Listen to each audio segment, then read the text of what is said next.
Bienvenue dans ce 4e épisode de GCN en français, le show. Aujourd'hui Loïc, on va parler de quoi ? On va parler des zones d'entraînement, parce qu'on nous a posé beaucoup de questions sur nos dernières vidéos, comment progresser en montagne, avec quelques exercices et tout ça. Donc du coup, on va développer, on va tout vous expliquer. Exactement, comme toutes les semaines, on fera aussi un tour de l'actualité, des résultats, car il y en a beaucoup à nouveau cette semaine. On fera un petit point de GCN Tech, puisqu'il y a des nouveautés côté nouveau vélo. Et ensuite, on terminera par GCN Répond. Donc c'est parti! Donc comme vous avez pu voir, on a lancé une série sur les entraînements à la montagne et les entraînements tout court, ou comment progresser avec pas mal de séries. Et du coup, on va vous expliquer exactement quels sont les tests à réaliser pour pouvoir connaître ces zones, pour faire les exercices. Donc Florian, dis-moi, est-ce que par quoi tu veux commencer ? On va commencer par la base, déjà, le test du seuil. Je pense qu'avant de parler du test en soi, il faut expliciter quels sont les critères de mesure qui nous permettent de définir ces zones. Nous, on a fait le choix, par exemple, dans la vidéo « Comment progresser en montagne », d'utiliser la fréquence cardiaque et la fréquence cardiaque maximale, en l'occurrence, parce qu'on pense qu'aujourd'hui, c'est l'indicateur le plus répandu sur le marché, puisque énormément de cyclistes possèdent ou des montres connectées ou bien un compteur qui propose une mesure de la fréquence cardiaque. Néanmoins, aujourd'hui, on va aller un peu plus loin. On va parler aussi de la puissance et notamment d'un pourcentage de la PMA, puissance maximale aérobie, qui se révèle être plus précise lorsqu'on veut faire les exercices que la fréquence cardiaque, exactement, car moins volatile. La fréquence cardiaque, il faut savoir qu'elle change tous les jours. En fait, si vous prenez votre pouls le matin au réveil, tous les jours, ce sera une fréquence cardiaque différente. Donc en fait, c'est pas assez précis pour vraiment travailler dans vos zones. Au final. Et également, lorsqu'on travaille en exercice, c'est vrai qu'elle est volatile entre le début de la série et la fin. Vous allez pouvoir vite vous retrouver finalement dans le rouge sur une série. C'est une question à vraiment prendre en compte. Alors que la puissance étant linéaire, ça permet d'être plus précis dans son travail. Néanmoins, ça nécessite de quoi calculer sa puissance, donc souvent un capteur de puissance, voire un traîneur connecté, etc. Donc, avant d'expliciter quelles sont les zones et à quoi elles servent en termes de travail, parlons du coup des tests pour définir son seuil.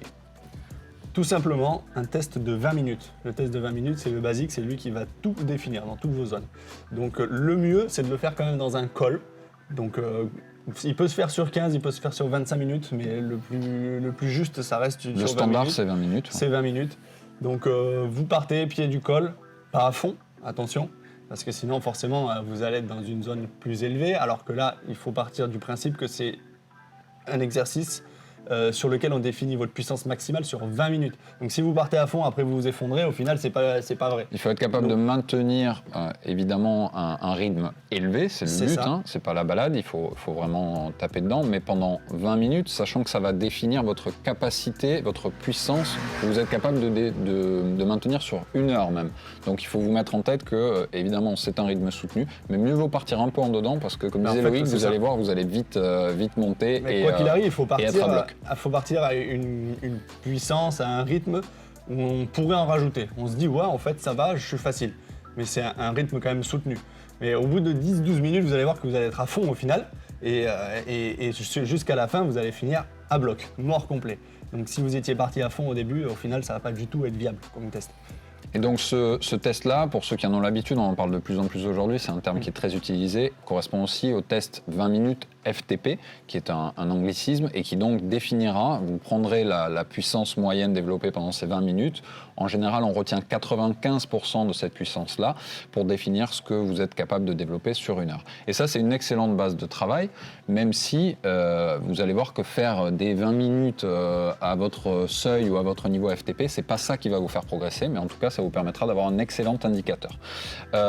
Du coup, on a parlé de puissance, on a parlé de fréquence cardiaque. Avant d'expliciter les zones, j'aimerais juste définir une notion qui est la notion de PMA, donc puissance maximale aérobie.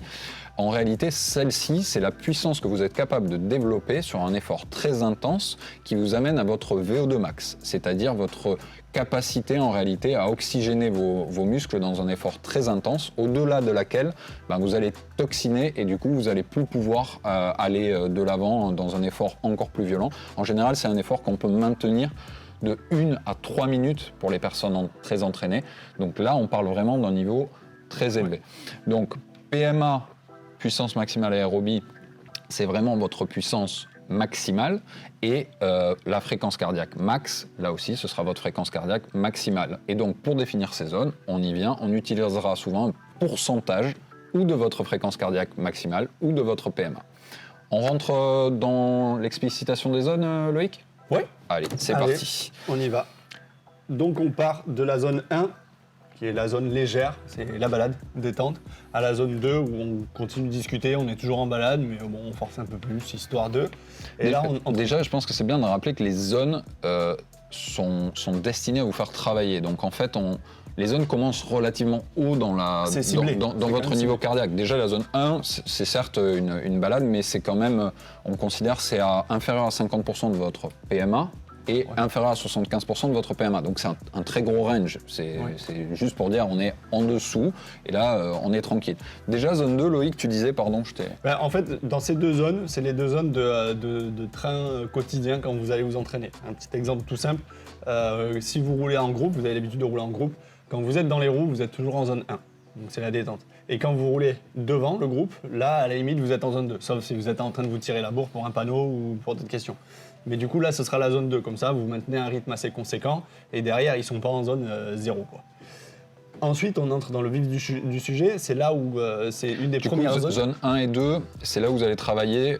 Zone 1, la décontraction, la récup, et zone 2, on travaille l'endurance, plutôt. Oui, en gros, c'est de l'endurance fondamentale. Voilà, exactement. Ni plus ni moins. Et Zone ensuite, 3, du coup. on arrive dans la zone 3. La zone 3, c'est une des zones qui va vous servir pour travailler. Parce qu'il y a beaucoup d'exercices qui se font en zone 3, après zone 4, et ainsi de suite. Donc c'est la première zone pour travailler. Alors quand vous avez votre seuil qui est la zone 4, on va y revenir, c'est à peu près, on va partir au niveau des pulses, pour ceux car c'est quand même utilisent le cardio déjà. On va donner les deux de toute façon, mais déjà en fréquence cardiaque. Des pulses, c'est à peu près 10 pulses de moins que votre zone 4. Voilà. Donc votre seuil, donc ce qui correspond à peu près entre 85 et 92% de la fréquence cardiaque maximale pour ceux qui la connaissent. Et si vous préférez vous baser sur le seuil, c'est à peu près 10 pulses en dessous du seuil. Exactement. Et en termes de watts, c'est entre 40 et 50 watts en dessous du seuil. Exactement. Et du coup, pour compléter, pour ceux qui préfèrent le pourcentage, je dirais 65 à 75% de votre PMA. Voilà. Ça, c'est typiquement des efforts en entraînement que vous allez faire sur 30 minutes, sur 40 minutes peut-être. Mais là, on rentre quand même dans des en gros gros niveaux. Un tempo rapide en peloton, on peut dire. C'est bête, hein, mais c'est le tempo gruppetto, en fait. Ouais. Ni plus ni moins. Le gruppetto en course, voilà. C'est le tempo gruppetto toute la journée pour les sprinters dans les montagnes. Quoique des fois, ils passent en zone 4 quand même. Ouais, c'est pas forcément facile quand on est dans le gruppetto. Ça dépend si tu as récupéré de ce qu'il y avait la veille et l'avant-veille. Exactement. Du coup, on passe à la zone 4, Loïc, qui est une des zones les plus intéressantes et dans laquelle on travaille le plus fréquemment. Exactement. Donc la zone 4, c'est l'effort que vous êtes capable de maintenir pendant 20 minutes. Donc c'est votre seuil. C'est de là qu'on part pour définir les zones au-dessus, les zones en dessous. C'est votre test de 20 minutes. Donc là, c'est un effort soutenu plus. Normalement, dans la zone 3, vous arrivez encore à discuter. La zone 4, ça devient compliqué. Vous lâchez 3 phrases de temps en temps. Oui, je suis content d'être là, c'est bon, arrête de me parler parce que je suis un peu occupé, quoi. Donc la zone 4, en fait, c'est le seuil, c'est 90%, non même pas, 85% du max. En termes de fréquence cardiaque, moi je dirais que c'est plus entre 90 et 95% de votre max, sachant que, encore une fois, ça c'est très personnel. Et par exemple, un coureur professionnel qui est très entraîné, il va arriver en fait à monter son seuil très très proche de sa fréquence cardiaque maximale. Ça on peut le savoir à la mesure de la VO2 max. En laboratoire, en hôpital, etc. Mais c'est vrai qu'on dit souvent qu'un coureur ou un athlète en général très en forme arrive à monter son seuil quasiment à 98% de sa fréquence cardiaque maximale. Mais on va dire que pour un commun des mortels, le seuil est aux alentours des 90%. Oui, pour faire à la louche. Si on parle de PMA à nouveau, là par contre ce sera 75 à 80% de votre puissance maximale. Exactement. Et attention à prendre en compte si vous faites vos tests au cardio, ça va vous définir votre zone. Donc, je dis n'importe quoi, vous êtes à 185 pulses en zone 4, au bout de 20 minutes, vous avez fait 185 pulses de moyenne. Les jours suivants ou les semaines suivantes, quand vous allez travailler à l'entraînement, il ne faut pas vous dire, voilà, j'ai une série de 5 minutes à faire en zone 4, il ne faut pas vous dire, il faut que je sois à 185 pulses. directement. Parce qu'en fait, si vous arrivez à 185 pulses, ça veut dire que vous êtes monté beaucoup plus haut que la zone 4 pour faire monter votre cœur. Donc vous êtes zone 5, zone 6 potentiellement, pour ensuite la faire redescendre pour rester en zone 4. Ce qui sera beaucoup plus difficile. Donc l'exercice sera beaucoup plus difficile. Donc en fait, il faut partir comme pour votre test de 20 minutes. Légèrement en dessous. Il faut partir comme si vous alliez faire un test de 20 minutes et vous allez voir, votre cœur va monter, il va se caler et là, vous êtes vraiment dans la zone d'exercice. Du coup, ça revient au conseil qu'on donnait en montagne de ne pas partir trop fort, plutôt en garder sous la pédale. Et du coup, ça va aussi dans le sens du fait d'utiliser plutôt la PMA, enfin la puissance, comme facteur pour travailler. Parce que évidemment, si on part avec la puissance, voilà, 200 watts c'est 200 watts, 300 watts c'est 300 watts. Donc on part d'entrer dans la zone et le problème il est résolu. Pour conclure sur la zone 4, c'est vraiment la zone de rythme en fait élevé. C'est la zone qu'on va travailler par exemple pour un contre-la-montre, pour s'améliorer en chrono, etc. Ça c'est le train du peloton, quoi. Voilà. On passe à la zone 5, Loïc ? La zone 5, donc la zone 5 c'est forcément au-dessus de la zone 4, on est d'accord. Donc votre zone 4 par exemple, elle est à 185 pulses. Elle est, on va dire, à 380 watts. Je dis des bêtises, parce que j'ai des chiffres de chez les pros. Du coup, tout ce qui sera au-dessus... c'est des grosses bêtises. Hein. Ouais. C'est des puissantes bêtises. C'est des puissantes bêtises. Du coup, zone 5, vous serez, on va dire, allez, c'est 20-30 watts au-dessus, en gros. Mais ça, c'est des efforts que vous êtes capable de tenir 5 minutes. Ouais. C'est l'effort maximal que vous serez capable de tenir 5 minutes. Donc vous pouvez faire le test aussi, vous amuser à faire le test, ni plus ni moins. Une bosse de 5 minutes, vous la faites à bloc, vous faites un set au pied. On appelle, pour ceux à qui ça parlerait davantage, on appelle la zone 4 la zone critique et la zone 5 la surcritique. Ça ne veut pas dire grand-chose pour moi, mais en gros c'est ça, c'est vraiment au-delà de 95% de votre max en termes de fréquence cardiaque et c'est quasi votre puissance maximum aérobie, puisqu'on va voir ensuite, et on pourra même conclure sur ça, que la zone 6 et la zone 7, en réalité, sont toutes les deux des zones maximales. Et en fait, j'allais définir, tu me dis si tu es d'accord avec moi dans cette définition, mais on dit que la zone 6 c'est le sous-max et la zone 7 c'est le max. Je pense qu'en gros... La zone 6 c'est une minute peut-être, une minute à fond. Moi je dirais plus pour le définir, en gros la zone 6 c'est une personne non entraînée ou pas entraînée de façon optimale qui aura son max en zone 6 et la personne qui sera entraînée comme un sportif de haut niveau, un athlète de haut niveau, elle pourra obtenir sa valeur réelle maximale et atteindra la zone 7. C'est un peu comme ça que je le vois. La zone 7 c'est du sprint. Et voilà, et c'est pour ça que du coup, vous donner une indication en fréquence cardiaque sur la zone 6 et 7, c'est pas vraiment significatif et pas vraiment intéressant. C'est propre à chacun le cardio. Par contre, typiquement, en zone 6 et 7, on va pouvoir dépasser sa puissance maximale aérobie puisque ça va être un effort très, très, très fort et très violent et du coup, on va pouvoir aller au-delà même de sa puissance maximale aérobie sur cet instant très court. On voit les sprinteurs, par exemple, qui développent plus de 1000 watts sur un sprint dans un effort très, très violent. Voilà. Et donc là, clairement, 1000 watts, ils sont au-delà de leur puissance maximale aérobie, allègrement. Voilà. Est-ce que tu veux qu'on ajoute quelque chose sur ces 7 zones de travail, du coup ? Moi, j'aimerais bien que tu nous dises, Loïc, on travaille quoi pour progresser dans quel domaine ? Quelles sont les zones à travailler quand on veut faire du spécifique, du coup, si on veut s'améliorer, on parlait de mettre des cacahuètes le dimanche aux copains, c'est quelle zone qui va nous faire, du coup, améliorer cette capacité-là ? Les cacahuètes, ce sera la zone 5. Zone 5 et au-dessus. Donc la zone 5, c'est ce qu'on dit, c'est ce que vous êtes capable de tenir sur 5 minutes. Le 30-15, typiquement. Le 30-15, voilà. Typiquement, le 30-15, on vous invite du coup à revoir ou à voir la vidéo sur comment progresser en montagne. Exactement, parce qu'on a l'habitude de se dire, ouais, les exercices en 30-30, c'est à fond. C'est à fond, oui et non, en fait. Donc c'est pour ça que quand vous avez un capteur de puissance, on est beaucoup plus précis. Vous avez votre zone 5, vous montez, terminé. Et c'est pour ça aussi que je disais, les premières sont assez faciles. Et quand on arrive, parce qu'il y en a quand même 10 à faire, quand on arrive sur les 5-6 dernières, là, on commence à être vraiment dans le rouge. Ça commence à faire mal aux pattes. Voilà, je confirme. Ça. Donc là, si vous voulez vraiment travailler les hautes intensités pour mettre des pralines et faire les coms, on sera zone 5, zone 6, zone 7. Voilà. Du sprint, on pourra donner des exercices de sprint qu'on n'a pas fait aussi. Ce sera l'objet d'une vidéo dédiée, je pense, parce que progresser au sprint. Parce que c'est intéressant et qu'il y a de quoi dire. Comme vous l'avez compris, c'est un sujet qui est très vaste. On espère, c'est pas facile de vulgariser tout ça, mais on espère qu'on aura été suffisamment clair pour vous donner des indications. On vous remettra tout ça du coup dans la description de la vidéo pour que vous y retrouviez un petit peu. Et puis je propose qu'on passe à la suite, Loïc. Allez, on va passer au résultat. C'est parti. Donc, actualité et résultats de la semaine. Très riche encore une fois, puisque vous le savez, c'est un programme très condensé. On commence du coup par le Dauphiné qui vient de s'achever. Un Dauphiné complètement fou, Loïc. Ouais, on a eu des conditions météorologiques de ouf. Et en plus, moi, ce que je trouve ouf et génial, c'est quand même qu'on a 2 Français sur le podium. Ouais, c'est vrai. Ça, c'est de bon augure pour la suite. Même si, bon, on y a cru un petit peu. Donc, on va déjà commencer par vous donner le classement général pour ceux qui n'auraient pas suivi. Donc, c'est Daniel Martinez, le jeune Colombien de IF qui remporte ce Dauphiné. Qui aurait parié sur lui sans lui porter offense il y a une semaine quand on voyait la liste de départ énormissime. Et comme tu le disais, du coup, Thibaut Pinot et Guillaume Martin qui sont respectivement 2e et 3e. Moi, j'aurais signé, perso, il y a une semaine pour ce résultat-là pour nos Français. Maintenant, c'est vrai qu'on y a un petit peu cru au matin de la dernière étape quand le leader Primož Roglič, du coup, n'a pas pris le départ. Ouais. Donc, pour vous dire, il y a eu énormément d'abandons durant ce Dauphiné, dû notamment à de nombreuses chutes. Malheureusement, on va en reparler dans l'actu et les résultats. Il y a eu beaucoup de chutes encore cette semaine. On a eu Primož Roglič, on l'a dit, Egan Bernal, on a eu Emmanuel Buurman, on a eu Steven Kruijswijk, Nairo Quintana. C'était l'hécatombe totale. Et non, mais c'est surtout l'hécatombe chez Ineos.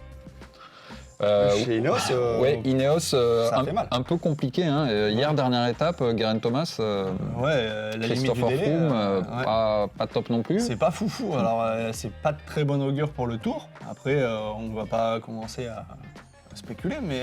Voilà, on a mis un petit maillot jaune, vous aurez remarqué, parce que maintenant, après le Dauphiné, on est concentré sur le Tour. C'est vrai que ça va arriver très vite. Et on est un petit peu inquiet pour l'Ineos. Alors, coup de bluff ou pas coup de bluff, l'avenir nous le dira. C'est ça. En tout cas, nous, on est contents. Nos petits Français, ils sont devant. Voilà.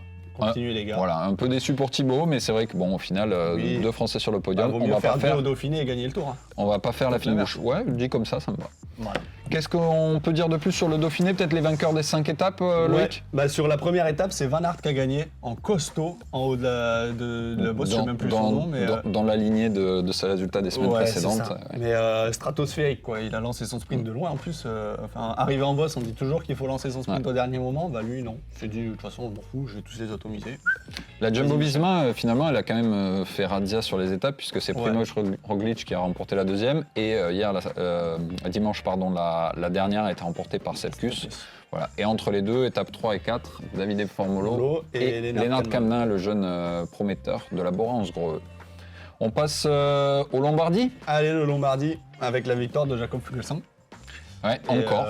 Devant Bennett et devant Alexander Vlasov. Ouais, c'est marrant puisque Fuglsang, c'était le vainqueur sortant du Dauphiné. Ouais. Et cette année, le nouveau programme a fait qu'il a décidé d'être au Lombardie, qui se déroule en même temps que le Dauphiné. Ça peut paraître étrange, mais en tout cas, on a eu sa prépa pour le Tour. Une très belle victoire de Fuglsang. À noter, là aussi, vous aurez certainement vu passer les images, malheureusement.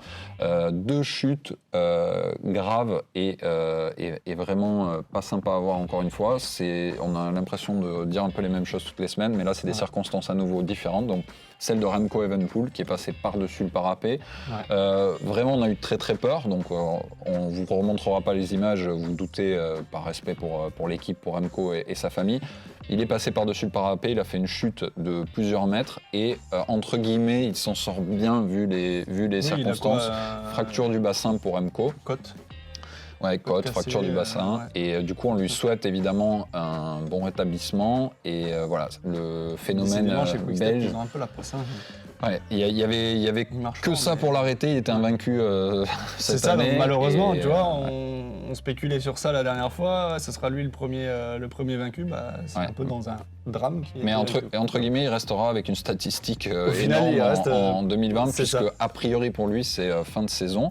La deuxième chute, du coup, Loïc, c'est Maximilian Schachmann, l'Allemand, qui était aussi en grande forme pour la Bora-Hansgrohe, et qui lui, et ça c'est encore plus rageant, du coup, a pris une voiture qui s'est introduite sur le parcours. Et c'était moche. Et fracture de la clavicule pour Schachmann. Ouais, c'était pas beau. On a vu les images, tu les as vu les images? Ouais, j'ai vu les images. C'est encore une fois une honte, quoi. Les bagnoles qui s'insèrent dans les courses comme ça, enfin voilà. La madame, elle était paniquée, il fallait réfléchir. On a parlé de s'inquiéter pour l'Ineos pour le Tour, on peut aussi s'inquiéter pour la Bora-Hansgrohe qui du coup a Buurman qui a chuté, Schachmann, donc à voir. Autre résultat cette semaine, Loïc, on avait en Belgique à travers le Hageland. Je suis désolé. Harland. Ouais, la On prononciation n'y est pas du on tout. essaye à la Mais, flamande, mais c'est difficile. Ouais, non, c'est compliqué. Et bah ouais, ça fait plaisir de voir un peu des classiques aussi, enfin des classiques pour grosses cuisses quoi. Oui, grosses oui, pattes. voilà, c'est ça. Voilà. Que ça latte un peu les pédales quand même. Parce que Ouais. bon, les petits C'est, grappeurs, c'est, ça va 2 minutes. pour ceux qui n'auraient pas vu, c'est un peu une version du Trobroléon un peu à la flamande. Et ça. ouais, moi j'ai regardé, c'était bien sympa. Du caillou, de la poussière. Du coup, on a C'est eu ça, une cool. victoire de Jonas Rickard Ouais. de l'Alpecin Phoenix qui a fait un festival, puisqu'ils sont 2 sur le podium. Et ils ont réussi à contrecarrer les plans de Quick-Step. l'épouvantail de Koenig Quick-Step. Et on a quand même une belle place de. Florian Sénéchal, Ouais. 4e. Donc bah après, il montre qu'il est en forme, hein, encore une fois. Il a gagné à la reprise. Et là, il est toujours présent. Exactement. Un petit mot sur le résultat féminin cette semaine, Loïc? Alors, le Périgord Ladies. Alors, victoire de Sheila Gutiérrez, Sheila l'Espagnol, de chez Movistar. Devant Levenes Sandra et devant Erat Tanja. C'est ça. Je peux dire Tania, je pense. Moi, je prononce préfère Tania. non, moi, je préfère Tanja. Salut Tanja. Et du coup, à noter la 5e place de la première française, Eugénie Duval.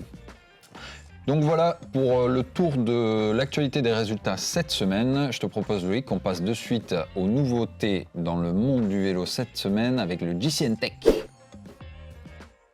Et on retrouve encore Canyon qui nous sort 2 vélos de ouf pour changer avec le comment il s'appelle déjà, le Ultimate et le Thunder CFR en VTT, issus de leur collaboration avec les pros, avec une technologie de carbone qui leur est propre. Donc encore des Ouais. vélos de malade. Moi j'ai reçu le Evo cette semaine, c'est une tuerie. Franchement, Du coup, CFR pour expliciter, ça veut dire Canyon Factory Racing, donc ça explicite le fait que ce soit issu de la recherche avec les professionnels notamment. Donc cette nouvelle catégorie de vélo qui se veut top de gamme chez Canyon utilise du coup pour l'Ultimate la même fibre de carbone que celle de ton Evo, donc issue des recherches militaires japonaises. Ça vend du rêve grave. Mais en tout cas, on peut déjà vous dire que ça envoie et c'est très léger puisqu'ils annoncent à nouveau un cadre à 641 grammes en taille M pour le Ultimate CFR, donc affaire à suivre. ah mais grave, enfin moi déjà je te dis le Evo, c'est un truc de fou. Ouais, On a- je pense on- que j'aurais même gagné des courses si j'avais eu un vélo comme ça. On a eu l'occasion de Ou pas. filmer le modèle de Warren Barguil sur la route d'Occitanie il n'y a pas longtemps. On vous prépare une petite vidéo de présentation donc, pour le CF Evo et donc cette nouvelle gamme CFR qui vient de sortir chez Canyon. On passe à la suite, Loïc. JCN répond. Allez, et là maintenant tout de suite c'est Jessiane qui répond à tous vos commentaires. Le premier commentaire est celui de Arji GD qui nous dit la plus longue montée près de chez moi, c'est 2 km à 7%, pardon. Dur de faire ces exercices. Quelques conseils, Loïc? Bah dur, oui et non, hein, franchement, parce que comme je mettais dans la vidéo, les exercices par exemple en I4, je le dis, c'est pas la sortie la plus sexy, mais vous faites des allers-retours dans une bosse, et 2 km, je pense que t'es à 5 minutes à peu près, en série. Donc oui, enfin franchement, t'as de quoi faire. Après, c'est pas parce que t'as pas de col près de chez toi que tu peux pas les faire ces exercices. Tous ceux que j'ai donnés pour progresser en montagne, tu peux les faire aussi bien sur le plat, sur du vallonné. Après, c'est sûr, c'est pas le même rendu. Mais dans l'idéal, c'est de le faire dans un col. Et après, si jamais vraiment tu recherches à faire un exercice en ayant la même puissance constante tout le temps, c'est de le faire sur home trainer. En fait, le home trainer pour travailler, pour les exos, c'est le top. Parce que bah voilà, tu restes toujours au même rythme et ça te fait super bien travailler. T'as aucune variante. Du coup, deuxième commentaire, on avait Prince des Enfers qui disait « Oui, mais comment on fait ces exos quand on habite dans le Poitou? Des cols de 15 minutes, il n'y en a pas beaucoup dans le coin. » Je pense que tu as déjà répondu à la question. Voilà, c'est ça. On peut en effet faire ces exercices sur le plat ou sur home trainer. L'essentiel, c'est de travailler dans les zones dites et vous verrez que du coup, vous progressez en montagne aussi. Il faudra seul juste truc- se déplacer pour aller tester en montagne. C'est ça. Le seul truc, c'est que c'est un peu moins efficace. En fait, ça a été prouvé que si on fait tous ces exercices dans les cols, dans les montées, on aura des résultats plus probants. On sera plus performant en montée, certes, et sur le plat. Qu'à l'inverse, si on fait ces exercices sur le plat, on va pas forcément gagner en montagne. On va gagner un peu, mais on gagnera un peu moins que si on les fait en montagne. Oui, il y a aussi, je pense, une histoire un peu de mémoire, je dirais, du sportif qui prend des automatismes dans un certain Exactement. C'est champ pour, ça donné. pour ça que le home trainer, ça reste quand même très bien pour faire ses séries. Ça t'empêche pas de faire du bi-quotidien. Après, là, du coup, on entre vraiment dans un sujet où c'est de l'entraînement pur et dur. C'est juste pour kiffer. Troisième commentaire, Loïc. De Valentin Tellière. Salut, juste une question, un exercice égale une sortie. Sinon, continuez comme ça, vous êtes au top. Ouais, ça on le sait déjà, mon gars, qu'on est au top. Merci Valentin, du coup, pour tes encouragements. Tu as remarqué que Loïc, il n'en a pas besoin, il est déjà au taquet.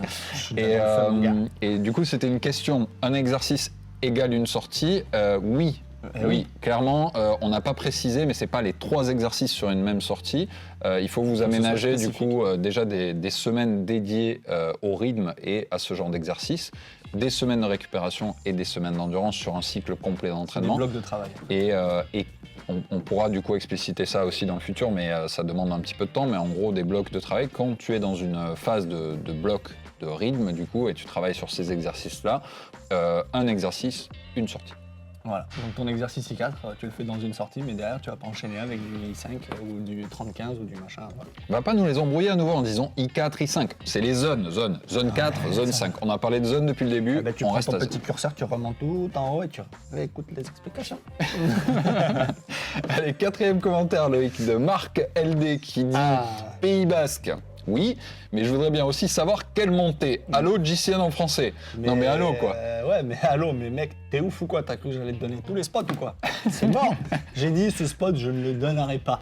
C'est même pas la peine. Alors on peut vous donner... Alors moi j'ai 2 choses à Il y dire. en a un qui a trouvé quand même. Voilà, la première chose c'est qu'il y en a un qui a trouvé dans les commentaires, donc vous pouvez aller regarder, si vous êtes malin vous allez comprendre où c'est. Et puis la deuxième c'est Loïc, je te propose un truc, aux 100 000 abonnés tu le donnes.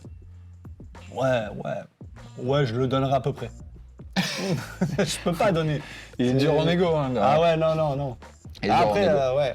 Enfin, on pourra négocier, mais on pourra négocier si vous êtes bon sur le jeu avec les photos, parce qu'on a trouvé des...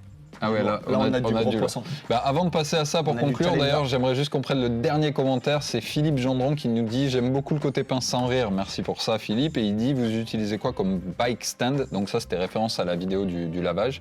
Et donc, du coup, on utilise un trépied Parktool.